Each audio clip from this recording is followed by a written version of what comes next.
Whoever embraces Vatican II and its heretical developments Well, cannot let me stop you find- there, sir. What is heretical about Vatican II? What heresy does it teach? He gets into that. Well, I'm asking you. You're quoting him. Do you have an opinion? Yeah, I would Okay. say that we have a tradition that has extended from the apostles. What teaching of Vatican II Whoa, is whoa, whoa. heretical? I'm asking you a specific The question. new Mass. Okay. The new Mass. The new Mass is heretical? Yes. When has the church declared that? That's what You made a statement about Vatican II. You said Vatican II, quoting Vigano, was heretical. I'm asking you point blank what teachings of Vatican II are heretical. Otherwise, don't stand here and say it's heretical. I'm What reading teachings? what Vigano says. What is, okay, I'm asking you, what teaching of Vatican II is heretical? You said the new Mass. I said Vatican II and Sacrosanctum Concilium taught the new Mass should be said in Latin, ad orientem with Gregorian chant. Is that heretical? Is that done? Is that, I'm saying what the council taught. Yeah. Is it done? No, it's not No, done. it's not done. That's an issue of implementation, sir. I'm talking Okay. about the council. You said the council teaches heresy, and you haven't proved it. The- That's a grave accusation against Holy Mother Church. Alrighty, welcome back to my channel. Today we have a very special guest. We have John Salza. If you do not know who he is, shame on you. You should know who he is. He is, of course, the co-author of True or False Pope, the best $10 you will spend on Amazon Kindle because of just the sheer amount of pages it has and the material in it. But today we're actually going to talk about the SSPX. John, why don't you give just a brief intro for anyone who maybe doesn't know who you are? Sure, I've been around. You know, I come in and out because I have a full-time job, but really I've been involved in Catholic apologetics publicly since about 1999. So it's been, 25 years, Catholic apologetics. I've done a lot of work with sacred scripture and tradition. I've written books on Freemasonry. I've written books on Fatima. I'm focusing my latest efforts on ecclesiology, and because I think it's so fundamental to understand actually what's going on with the crisis in the church and how to respond to the crisis. Because I see, we've always fought the liberal errors on the left for so long. We've been doing this for years, since, even back to the pontificate of Paul VI and John Paul II. But there's been an overreaction to the right, which is very extreme and extremely dangerous. In fact, it is probably more dangerous than the liberal errors on the left, because at least the folks on the left remain in the church, where the folks on the extreme right actually exit the church. They claim there's a crisis in the church, and ironically then seek the solution to the crisis outside the church, which is obviously not correct. And so I've been fighting to, meet in the middle. There is a solution. The solution is to remain in the church and fight inside her. Absolutely. Yeah, so we're going to talk today about your latest article on trueorfalsepope.com. Everyone should go watch, or rather read that, and I will put a link in the description. For anyone who has not read it, how would you summarize it in just a couple minutes, the crux of the article? Sure. Well, you're aware of the consecrations that the Society did in 1988. They actually did another one in 1991. And now with the death of Bishop Tissier, there are only 2 Society bishops left. And quite a while ago, Father Robinson came out in a sermon and saying, hey, we're considering doing a next round of consecrations without regard to whether the Pope will approve it or not. And Father Glees, one of the so-called theologians in the Society, has said the same thing. He wrote an article in 2022, which I replied to, and where he attempted to justify the 88 consecrations, and now most recently here in 2025 issued an article again justifying their intended future consecrations. And so I've issued a response to that, and I'm trying to educate people as to why Father Glees and the Society's position is incorrect, how deceptive it truly is, and I'm basing it, on the teachings of the church. Good. Yeah. I think probably the biggest point to really drive home is that it is the divine law that the Pope gets to select, or at least approve, the consecration of bishops. And I think when I've had conversations with people who support the Society, there's a number of things that come up. One of probably the most frequent ones is Cardinal Wojtyła, John Paul II, when he, did something similar when he was under the Iron Curtain. The obvious difference between the two is that he was not like explicitly told, do not do this, right? Versus Right. what Lefebvre did. Right. But I think one thing, maybe just to help us understand why it's different, would you say that like in a theoretical, like looking at it theoretically, if was it Paul VI who was the Pope at that time? Yeah. Yeah. If Paul VI, when he had heard about this, had said, "Oh wait, no, this was not a state of necessity. What are you thinking of doing?" Would that have been totally justifiable for him to be excommunicated? Well, in theory, yeah. In theory, if a bishop consecrates contrary to the will of the Holy Father, or without his approval, or if the Holy Father got word of it and didn't accept it, yeah, then of course there would be penal sanctions, possibly excommunication. But as you mentioned, Seth, I mean, it's apples to oranges, or it's even worse than that. It's like apples to something else. Baseballs, I don't know, because Yeah. Cardinal Wojtyla and Slippage also. I mean, this is where they did consecrations, behind the Iron Curtain, where the church was being persecuted under Soviet persecution underground. So we know that, number one, they didn't consecrate against the will of the Pope. Number two, given the circumstances, there wasn't an opportunity of communication, with the Pope like there was with Lefebvre. And if we take Lefebvre's case, there was constant communication back and forth. In fact, Rome was attempting to bend over backwards for Lefebvre and giving him a bishop. We can get into as much detail as you want on that. Remember also that, Wojtyla was a residential bishop with jurisdiction. He held title and office in the church, whereas Lefebvre did not. Wojtyla had a canonical mission, whereas Lefebvre did not. Ultimately, Wojtyla's consecrations were approved by the Holy See, while Lefebvre's, were not. And so again, there's no comparison. It's laughable. The other thing I would mention is,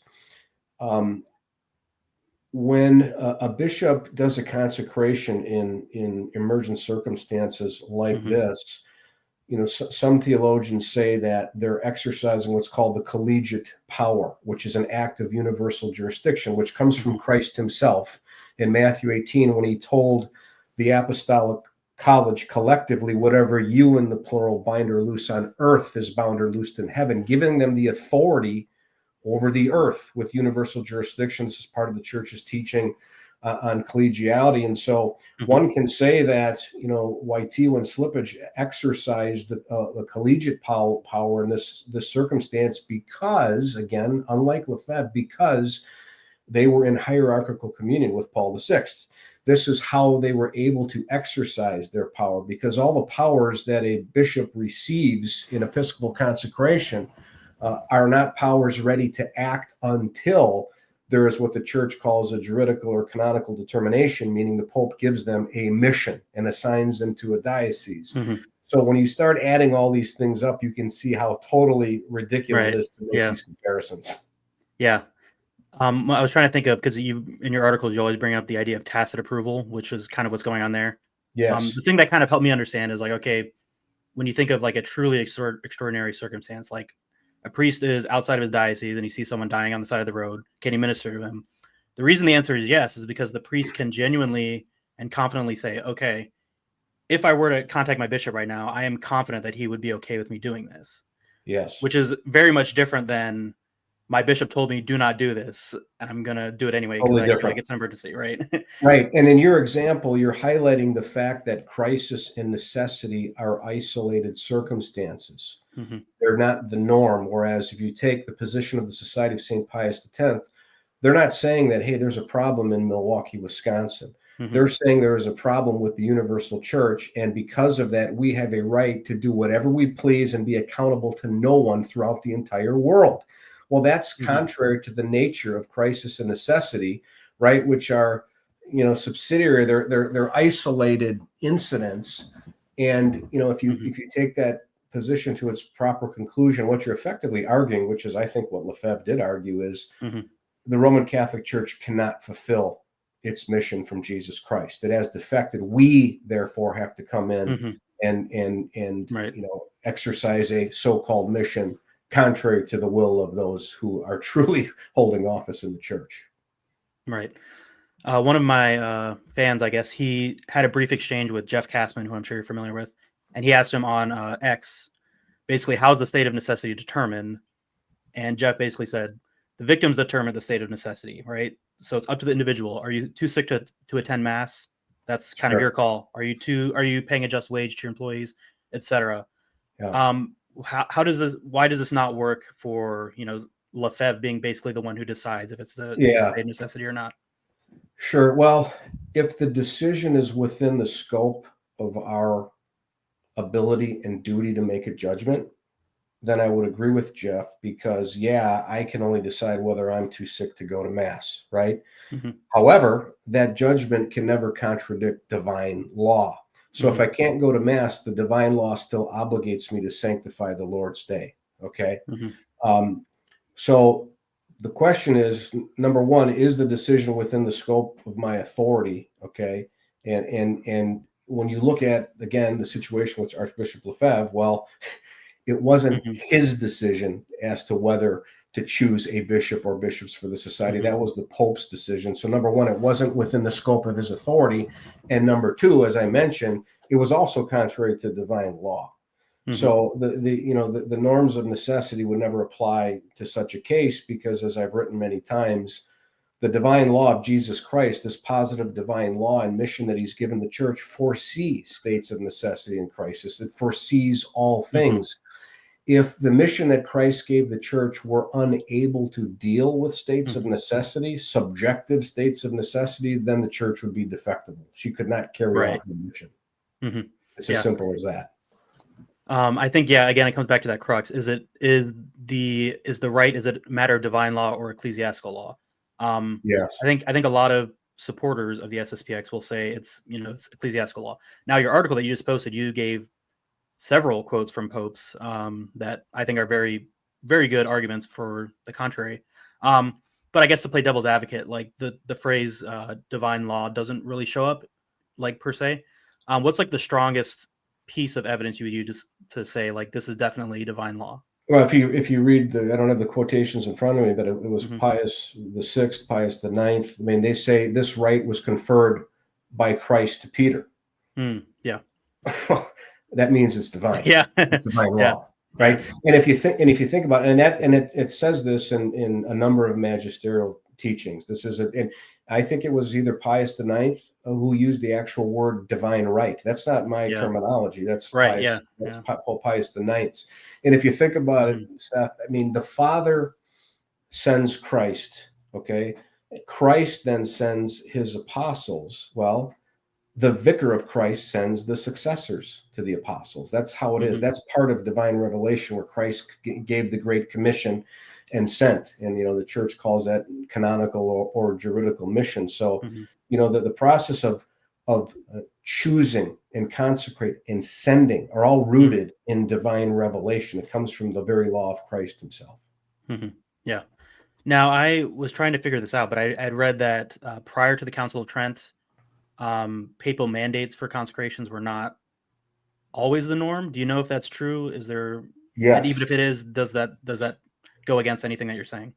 No, not at all. We've always made the distinction, Seth, between the Pope's divine right to choose, right, to Hmm. ultimately approve who becomes a bishop, and the process by which that takes place. So Hmm. you're absolutely correct, and he was different even between the East and the West. The process by which bishops were nominated, oftentimes, and still in the East, where the popes gave tacit approval of the patriarchs to simply make their appointments. Okay, but they had the tacit approval of the Pope, and the Pope could withdraw that approval if he Hmm. wanted to.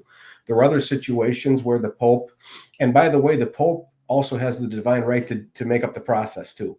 The Pope makes Okay. up the Yeah. Yeah. Yeah. process. That's the other thing. This is all Hmm. in the hands of the Vicar of Christ. And so at other times in history, the Pope would ask for a list of 3 bishops, let's say, from a metropolitan in the East. And then the Pope would choose, or they would choose one of the 3, and the Pope would say no.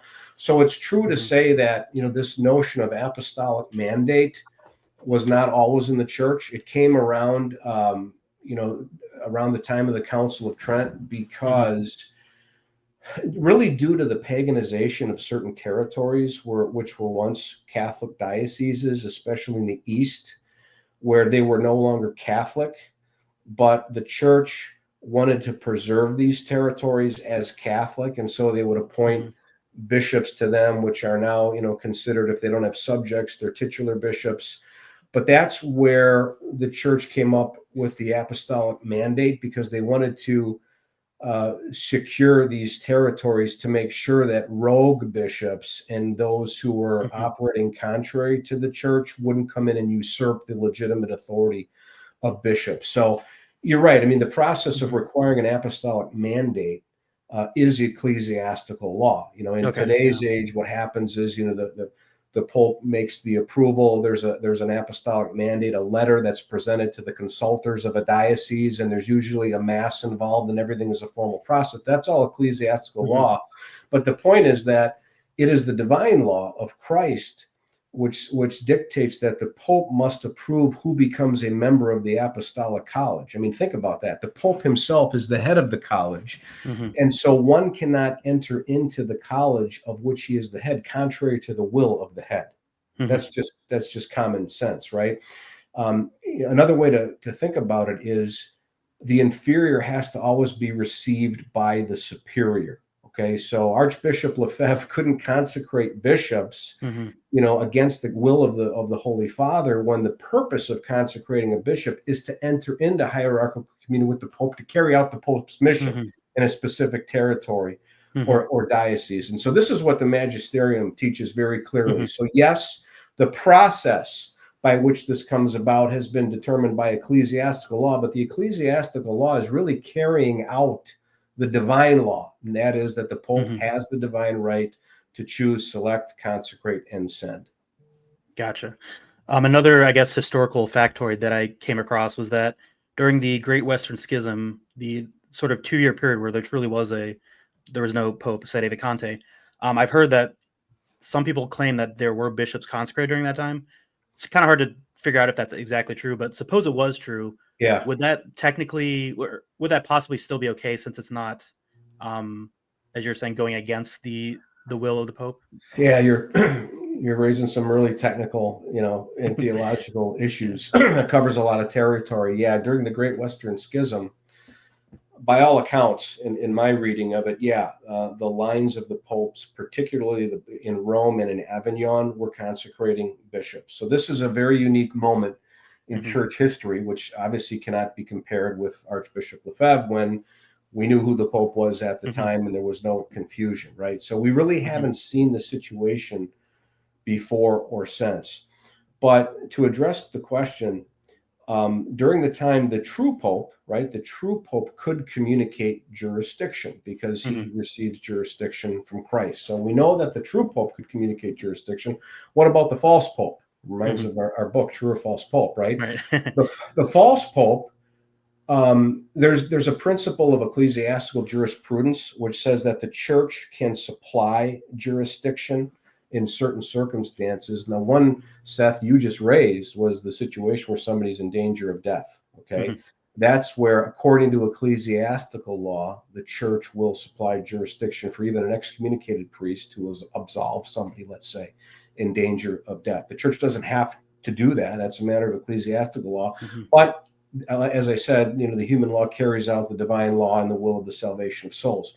But in terms of the Great Western Schism, there's this principle of jurisprudence called a common error, where it would say that, let's just say that the people of Avignon had reason to believe that the man that was elected in Avignon was the Pope. If they had a foundational and factual basis to believe that, then we would say that, according to the principle of common error, the church would have actually given that man jurisdiction to perform whatever acts jurisdiction were required. Okay, it's called common error.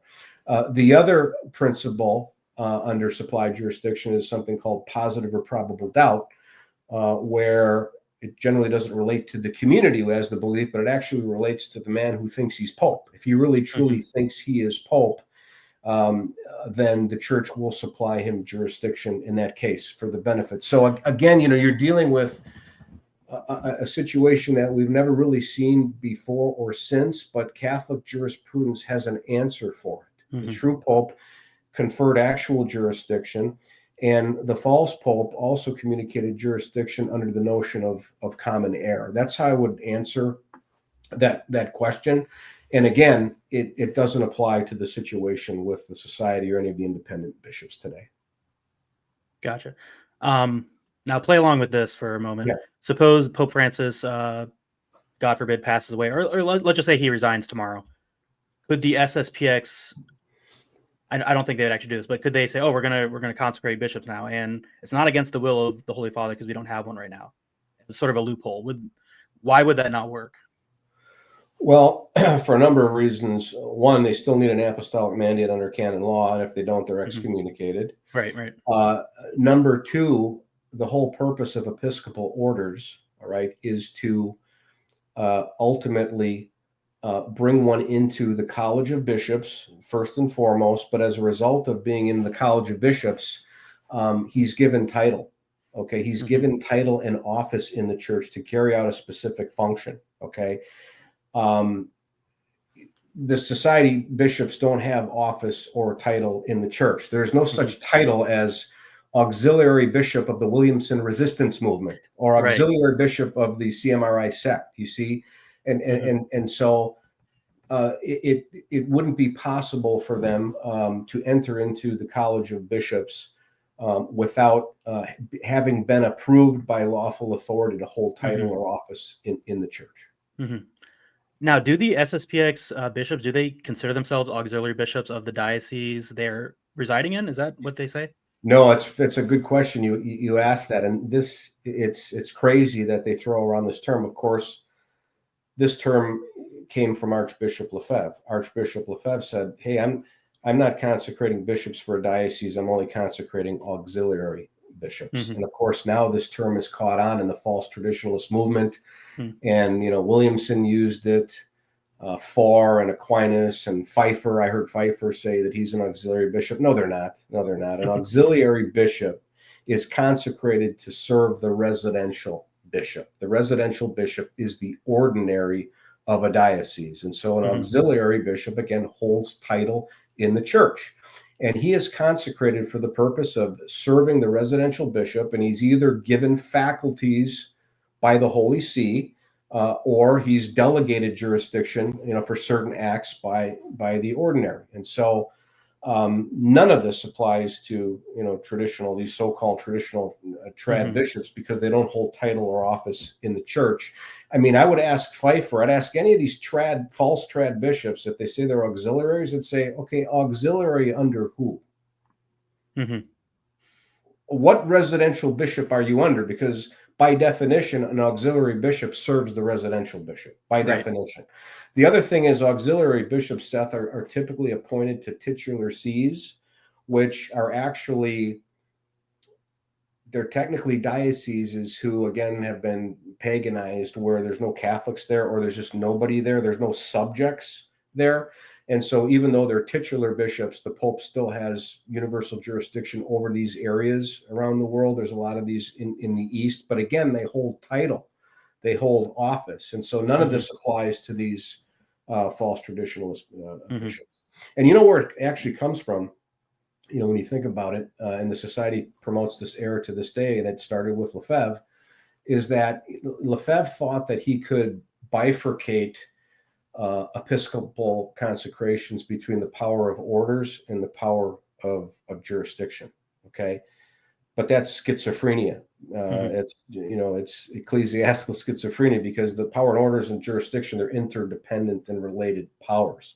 As I said, the ability to illicitly exercise the powers of teaching, sanctifying, and governing, they rest solely upon having been received into the College of Bishops, that is, being in hierarchical communion with the Holy Father, which happens upon a canonical determination, where you're given title, office, and a mission in a territory or diocese, right? So the notion that Lefebvre thought they could bifurcate orders to somehow circumvent divine law. No, the very divine law says what? It says the Holy Ghost has placed you bishops to rule and govern the church of God. So the primary task of a bishop is governance.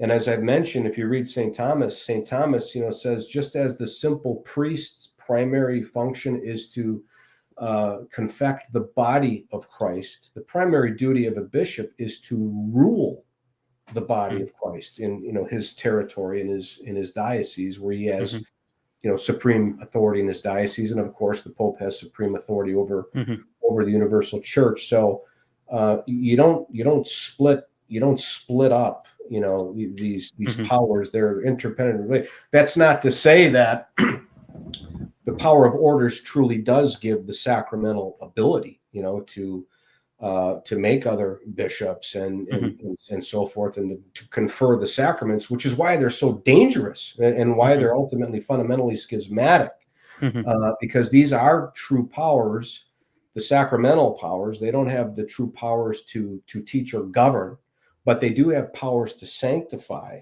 that are illicit. And when you think about the act of perpetuating materially apostolic succession against the will of the Holy Father, you can see how problematic that is, to say the least, because you're really creating a parallel hierarchy.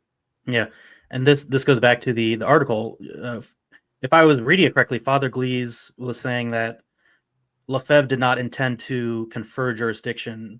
He only intended to give the power of orders. And it sounds like, based on what you're just saying, like trying to separate those two is just like, it doesn't really make sense. Well, the other problem that Father Glees has is the right to confer orders is a divine right of the Pope alone. That doesn't help him. Okay. Right. I can show how wrong his theology is, but I'll take a step back and demonstrate to him that the right to choose a bishop for episcopal orders and jurisdiction, that right in and of itself belongs to the Pope. So you can't bifurcate it, because you can't escape or circumvent the divine right that the Pope has to make that determination. Yeah. And I was actually just thinking about this earlier today for the first time. So the SSPX, their kind of general idea is that we need to exist because we need to save souls. And given that the priesthood is about ministering the sacraments, whereas the episcopate is more about governance, I guess I was just kind of trying to think about, like, why is it so important for them to have bishops? Is it simply so that they can keep ordaining priests? Is that like fundamentally what they need? Because Yes. I don't see the real need for the bishop to save souls if it's all about just dispensing the sacraments in their mind. Well, I think that's exactly what it is. In order to perpetuate their sect, they need priests, but in order to have priests, you need bishops to ordain them. And it's as simple as that. It's truly a parallel hierarchy. If you read the section of my article, and I'm quoting not only Lefebvre, but I'm also quoting Bishop Fillet and the late Bishop Tissier. They actually claim, and you can read look at the sources yourself, but they do claim what they call a, quote, ordinary episcopal jurisdiction, end quote. Well, what in the world is that? Because they certainly don't have that, nor do they have supplied jurisdiction, because, as I mentioned, in order for supplied jurisdiction to be triggered, there has to be common error. And common error means that the Catholic community, in which they are illicitly operating, would actually believe that they have the habitual faculties, right? Priests, they would have the habitual faculties to do everything they do, say mass, hear confessions, weddings, etc., and that the bishop was, the priests were sent by the bishop. Now, of course, nobody in the society believes that, and the society priests themselves tell them that they don't have that. So there cannot be any common error. This is such an egregious error that the society has promoted for the last 50 years. It was a true act of mercy for Pope Francis to give them faculties for confessions, because all their confessions and marriages have been invalid for decades and decades. And I can tell you, after speaking with folks in the Roman Rota who have told me themselves, there hasn't been a case, a marriage case that's come across their desk that hasn't been declared invalid until now. If they work with the local bishop, the faculty will be provided. So, yeah, this is just more deception and myth of the false tradition. Right. So Father Glees is saying Lefebvre did not confer jurisdiction. So they don't get the jurisdiction from the consecration. They get it supplied by the church, sort of just alongside the consecration. You Is mean that their argument? Are you referring to their argument? their argument? Yeah, yeah, Yeah. Well, they based their argument primarily upon a false understanding of supply supply. jurisdiction, that in Okay, yeah. cases of necessity, the church will supply. Hmm. We don't need to get it from the Pope because we get Right. it from the church. That's Hmm. their argument. Yeah. So now this brings me to actually a quote directly from the article from you. The church does not supply what the Pope explicitly refuses.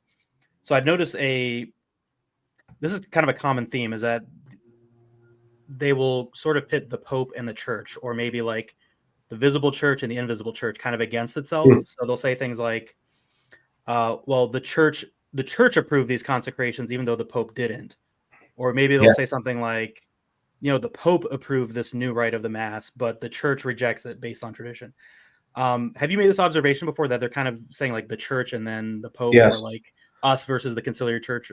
I absolutely have made that observation, and what the result of that is, Seth. I think you just said this, that it reduces the church to some type of invisible reality or a spiritual entity, Hmm. and not the divinely instituted structure of a papacy and episcopate, which are the two divine organs that Christ Hmm. created and by which we know the Catholic Church, the one church who is one holy, Catholic, apostolic, and Roman.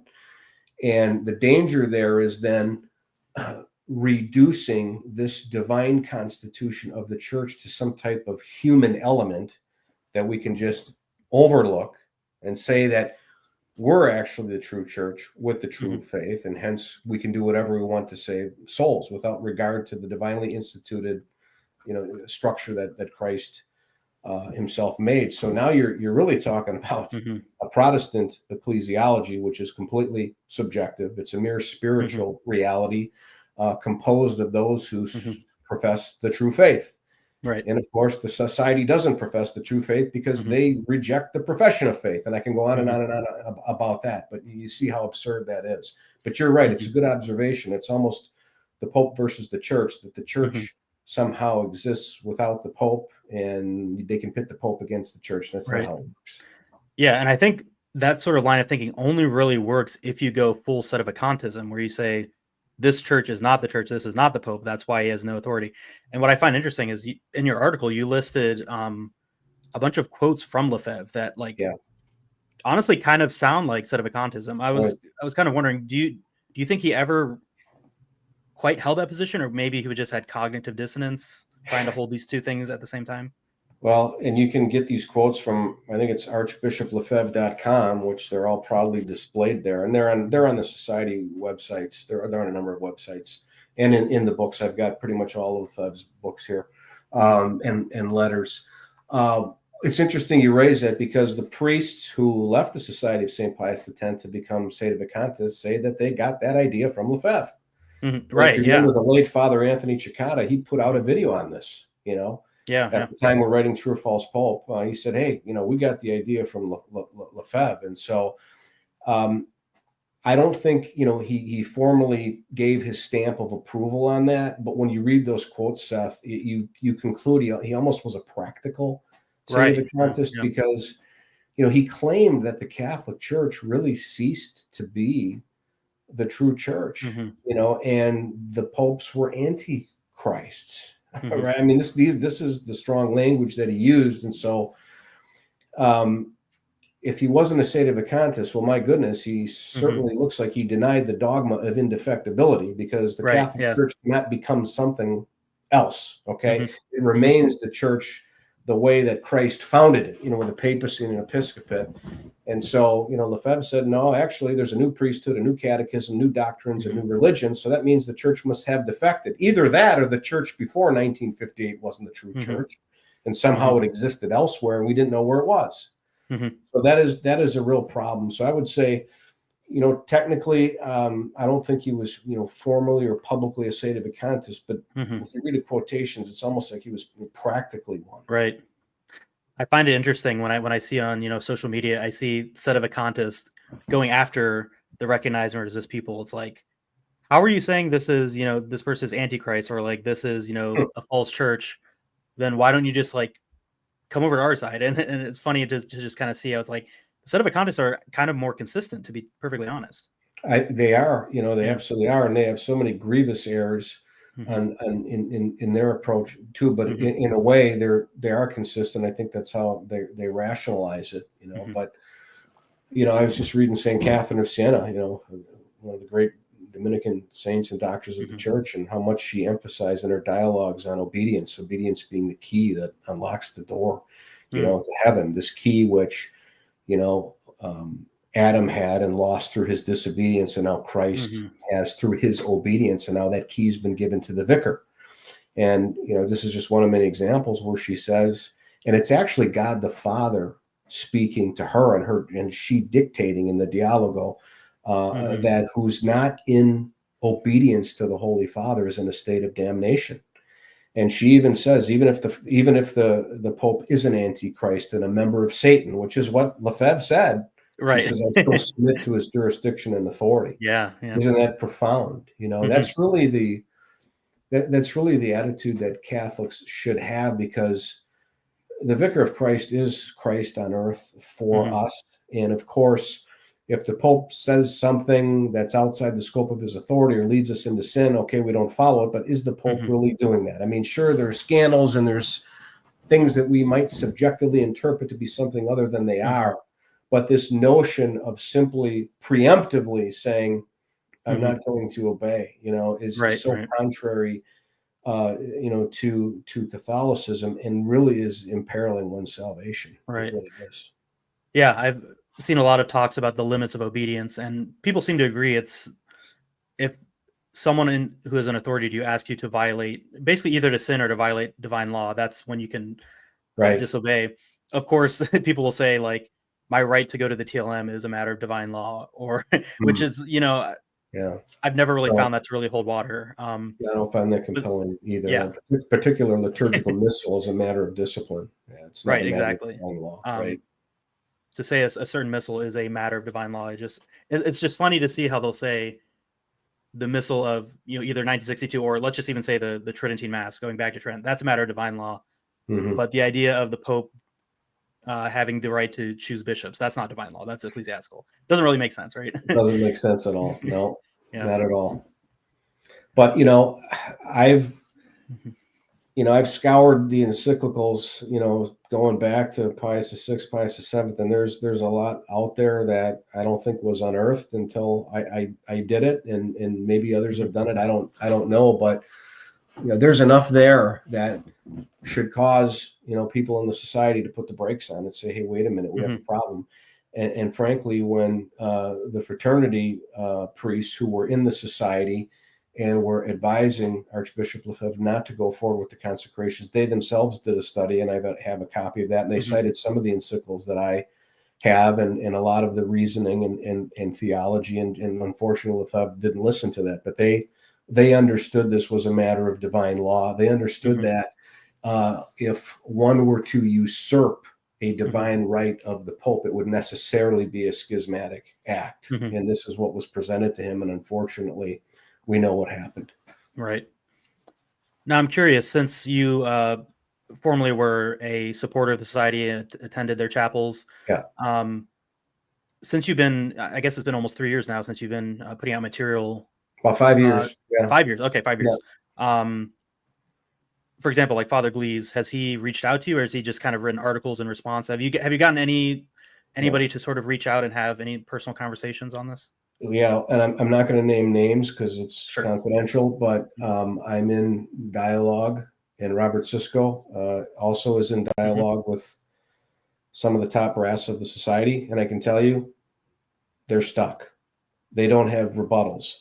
Hmm. One of the things, again, without naming names, one of the things that we have presented to them and now are convinced that they know Archbishop Lefebvre was dead wrong on this, and the society is completely wrong on this, is collegiality.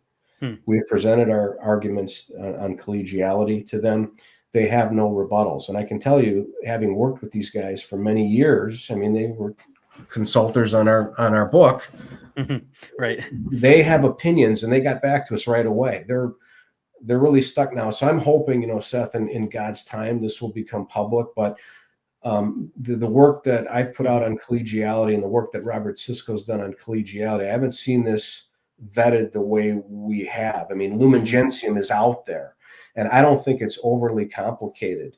And that's because I've read all the theology manuals that led up to Vatican II, and this is actually what was expected to be declared at Vatican II in terms of the powers of the episcopate. But it's such a big issue because the Society of St. Pius X looks at collegiality as one of their main pillars. They call that really the foundational heresy of Vatican II, which leads to all its other heresies. And that's why, having presented and highlighted for the Society priest the errors of collegiality, I'm hoping that the dominoes may start to fall here. But you're dealing with personalities, you're dealing with pride, you're dealing with people's lives. It just takes a lot of prayer. But to answer your question, and we welcome them, any type of private or public discussion or debate. Cisco and I want to start a podcast where they're welcome to come on and have a heartfelt discussion of these issues. But I can tell you right now, the things that we presented to them, they don't have an answer to. Yeah, I'd love to see that. I hope we can. And I hope I hope a society priest will come out and say, we have an answer to Salza and Cisco on collegiality. We'd like to hear it. We'd like to hear it, because they have falsely accused the Roman Catholic Church of teaching that actual jurisdiction is conferred upon episcopal consecration when it is not. It's only the munera, which are these ontological capacity to receive jurisdiction upon canonical determination. This is clearly taught. And they also deny that the College of Bishops is a second subject of supreme authority. And that's because they conflate the primacy with supreme jurisdiction. They clearly do. We have quote after quote after quote where the society says there can't be a double subject of the primacy. Well, no kidding. There's only one primacy, but there is a double subject of supreme authority, which is both attached to the primacy and the College of Bishops, which is why Christ gave to the college the power to bind and loose on earth what is bound or loose in heaven. So these are, in a nutshell, the errors that it's so grave, Seth, because they accuse the church of teaching heresy when they're the ones that are in heresy. So I hope they come to grips with this, and I hope we see some movement on that. Yeah, I actually have quite a few of my followers who are former SSPX or grew up in it. I'm sure it's difficult, and you probably went through this right a few years ago, like actually making the jump of I'm sure there's an initial period where you're like, I think this is wrong, but I'm still going to kind of keep going with it until a certain point where you're like, no, I can't keep doing this. Then you have to go public with it, and then I'm sure you lose friends or maybe just have it's tough tense relationships. And I still have friends. People won't believe this, but I can tell you, I still have friends who are priests in the society. I still do, and they respect me, and I love these guys because I think they have been deceived. They truly want to serve our Lord Jesus Christ, but they have been deceived, but they have been raised in this milieu of error and heresy for so long. When you present this stuff to them, I mean, it can take a long time. Now, for me, I was going to that chapel for many, many years, but for the Mass. I was also going to diocesan ICK, right? So I had 1 foot there and 1 foot there, but it wasn't for the theology. I mean, I think, upon reflection, we may have been a little too harsh on some things, but it wasn't like we were there to embrace the theology of Archbishop Lefebvre. I was there because it was 12 minutes away and I wanted the traditional Mass for my family. And I've said this before, right? So I think it's because I didn't really embrace the theology, which once I began digging into it, and what started is I started actually digging into the teachings of Archbishop Lefebvre himself. And then I went from there. Because that's the rule of faith. I mean, these priests all refer back to Archbishop Lefebvre and say, we're simply following what he taught. Well, I went to the source and I said, man, he's all over the place on jurisdiction and mission and episcopal consecration and sacramental intention. I mean, supply jurisdiction, there's one error after another in collegiality and this and that, and the new Mass being intrinsically evil and so forth. So if you dig into it, and you do it with an open heart and mind, and you're led by the Holy Spirit, you'll see the truth. You'll see the truth. I'm sure. I know you mentioned this before, but I also go to an institute chapel, and sometimes I'll run into people who kind of just seem like SSPX supporters, and I don't think they realize that the SSPX officially says you shouldn't go there because they're compromised for their acceptance of Vatican II, and they're submission to their local bishop and the Pope. Yes. It was, again, there's almost a cognitive dissonance here where it's like you can't say you support the society and then also do this because they would tell you not to do this. While I was attending their chapels and got to know the priests, and I had many so-called pastors of that chapel over the years, and they also, do you go to mass anywhere else? And when I said, yeah, I go to the Institute for daily mass, every single one of them they looked at that as very unfavorable. They said you either shouldn't do that or be careful of the modernism. Right. And that troubled me. I had some priests say you can't do that. And of course, because I wasn't lockstep with them on theology, I said, no, Father, you're wrong. I mean, that's a schismatic attitude. Right. You have to tell me the theological basis.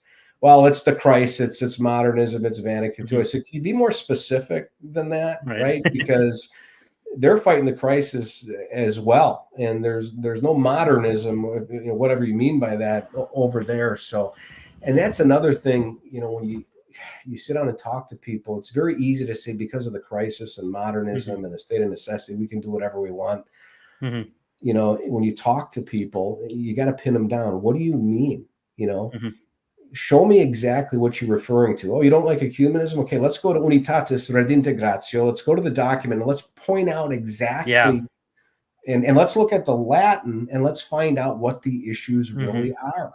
That's how you get to the bottom of this. And I think, it takes time, but somebody with an open mind who's willing to do the work can see how extreme and how far off base the right has gone. Yeah. Speaking of the decree on ecumenism, I actually just read that in full a couple weeks ago, and I was just like so shocked because like going into it, I was just like, oh, is this going to be like some super vague, ambiguous, lovey-dovey thing? I came out, I was like, that was beautifully written, like that, like all that makes perfect sense to me. There's a couple points where it's like it emphasizes the Catholic Church as the one true church, and absolutely unity means them coming back to the church. I mean, I think that's very evident in the document, and I can tell you there are some parts of the English translation were not as good. You have to go to the Latin, and you get a clear understanding of some of the things that are said in there that might give you pause. But that's the case, I think, Seth, with all the documents of Vatican II. I mean, they're formulated in a way that isn't with Thomistic precision, right? So they tend to maybe give way to interpretations that might be considered unorthodox. But if you really read them both in isolation and in context, you won't have a problem with them. And even if you do have a problem, where I've kind of landed after 20 plus years of studying the documents is, look, I tell myself these have come from an ecumenical council. They've come from the authentic teaching authority of the Catholic Church.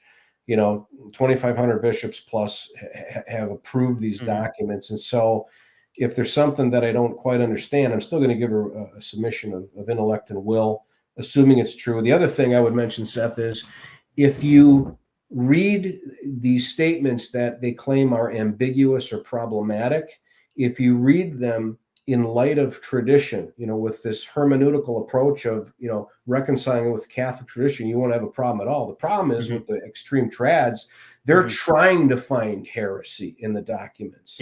And they go against the hermeneutical tradition, which attempts to review everything and read and understand everything in light of tradition. They do just the opposite. We're required to dismiss heretical interpretations and read them in accordance with the tradition of the church, and they do just the opposite. I totally agree. Are you planning to, as far as this material, are you planning to turn this into a book, or are you more so doing the articles and the podcast on this? I was just thinking about that. I wrote a table of contents because I was looking at all the material I have, and I probably could make this into a book. I'm waiting because I want to see what's going to happen. I hope they don't do another round of consecrations against the will of the Holy Father. I'm kind of waiting to see what happens because they're now talking about this. I don't foresee anything can happen with this pontificate and Francis, and we pray for him and his health. I can't see him giving approval to bishops who refuse to make the profession of faith, which, by the way, is required under the church's canon law if you want to hold office as a bishop in the church. I mean, that's something the society said they won't do. Who knows what's going to happen? but I have enough material to do it. I think in God's time, it will or will not happen, depending upon what happens here in the future with the society. As I said, I have friendships within the society still. A lot of the men are good men in there, and I think that men will leave, but I'm not sure that the institution that we know as the SSPX will be reconciled, just because of the wealth, because of the fact that how can they submit their everything they have to local bishops in the Holy See. I think, I don't know. It's a tough situation. Have they kind of given us like sort of a list of terms to which they would agree to? Like, would they say we have to amend these parts of Vatican II and then we'll come back, kind of thing? Well, Rome had done that. We know about the May 1988 protocol. There was a protocol issued to Bishop Fillet, and I think it was April 15th of 2012.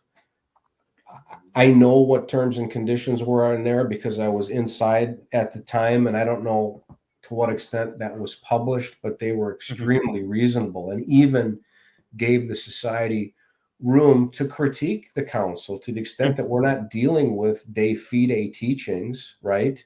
Of course, they're free. In fact, if you read in 1965, the bishops said at the council themselves, if there's nothing de fide here, you have a right to critique it, discuss it, flesh it out.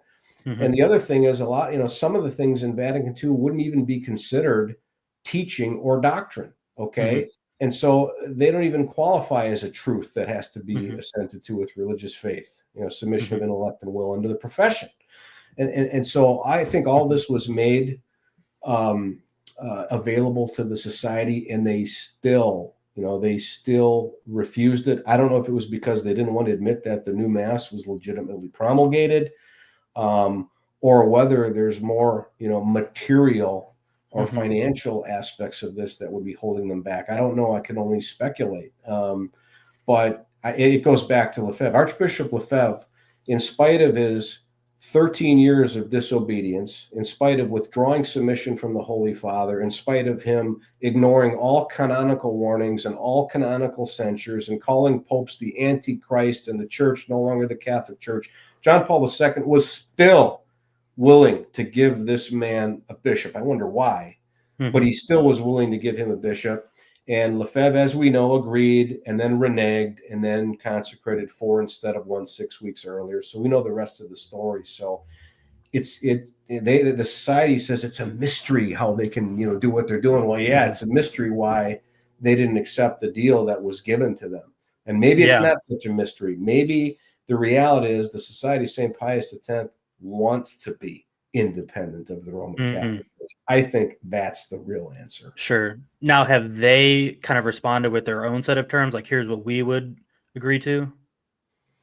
Well, Holy Mother Church is going to set the terms and conditions because she receives those into the church. And I'm sure, when they had those doctrinal discussions, as they called them back in, I think it was during the time of Benedict the 16th, I can tell you a society individual told me that when the society theologians had debates and discussions with those Roman theologians, they got their butts kicked. That's what a society insider told me. And I'm talking about somebody who knew what was going on at the table.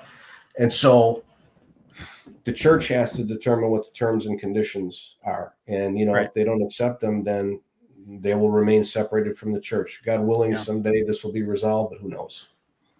Yeah, absolutely. All right. Well, I don't know. Anything else you want to add to? I mean, these were all my questions. Do you have anything else to add, or anything coming up that you want to tell my audience about? Yeah, I think we're going to continue to put articles out about the society and just the errors, I think, of extreme traditionalism. It's funny, people say, are you still a traditionalist? And I have to ask, what does that mean? I mean, I go to the traditional mass, I'm faithful to my bishop and the Pope. I guess, I mean, isn't that what we're all supposed to be? Isn't that what a traditional Catholic is? You're the ones that aren't traditional. But hopefully Robert Sisko and I can start this podcast that we've been talking about for some time. I think we're Robert and I have these conversations, hour-long conversations, every week about matters. And I think if we can just maybe make these public and invite people to, speak with us about some of these things, I think it'll be really helpful, because I've been told, Seth, that the articles that we're writing are so long and so technical, they're not really digestible by a lot of people. Sure, so maybe yeah. half-hour podcast is the way to go. So I think Could be, that's probably what we have to do. Yeah, there's definitely a subset of people that do like the long articles, but then there's also people who maybe would benefit from something else. So yeah, that'd be really good though. Yeah. Yeah. So hopefully we'll do that. Great. Well, thank you again so much for coming on. I really appreciate it. I'd love to have you on again to talk about sedevacantism. I guess my base, I've gotten a bit of a reputation. I do a lot of satirical stuff, especially about the Diamond Brothers, but I also enjoy actually like getting into the weeds and talking about the theology of it. So I think that'd be a lot of fun if we wanted to do that sometime. Yeah, absolutely. Thank you for that. All right. Well, I hope you and your family have a blessed Holy Week. All my listeners, same to you. And we'll see you next time. The new Mass was written by somebody who wasn't even Catholic. How do you know? He was a Mason. How do you know? It was proved How that he do was you a know? Mason. It wasn't proved in the external form, in the juridical form, in the ecclesiastical form. There's a book that's been written about it. It's Yes, called it Mass in the was. 33rd Degree. And guess who was also declared or proved to be a Mason according to you? Blessed Pius IX. Do you believe in the Immaculate Conception? Absolutely. You do? Well, he was a Mason. He was a Freemason. Same thing. His autobiography said he was a Freemason. So what do you think about that? Should we deny the Immaculate Conception because Pius IX was declared a Freemason in his book? In the book about him? Come on. I've heard these arguments before. Okay, well, great. That's Okay? wonderful. These people should hear them. And that's why I'm giving it to you. I'm saying don't overreact.